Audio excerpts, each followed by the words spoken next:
اگر ہم چاہتے ہیں کہ ہمیشہ اور ہر وقت بابرکت رہیں، باعزت رہیں، باسعادت رہیں، باحفاظت رہیں، بارحمت رہیں، باشفقت رہیں اور لوگوں کے دلوں میں ہماری عزت بھی ہو، تو یہ دعا پڑھنے کا اہتمام کیجئے۔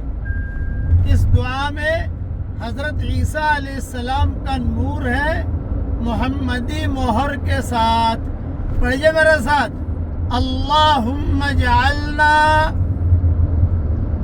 مبارکین اینما کننا۔ اے ہمارے پیارے اللہ، ہم جہاں پر بھی رہیں اور آپ ہمیں رکھیں، ہمیں بابرکت رکھنا۔ صبح شام ایک ایک مرتبہ ضرور پڑھ لیجئے اسے انشاءاللہ۔ اللہ تعالیٰ یہ دعا ہم سب کے لیے اور پوری امت کے لیے قبول فرمائے۔ کہیے آمین۔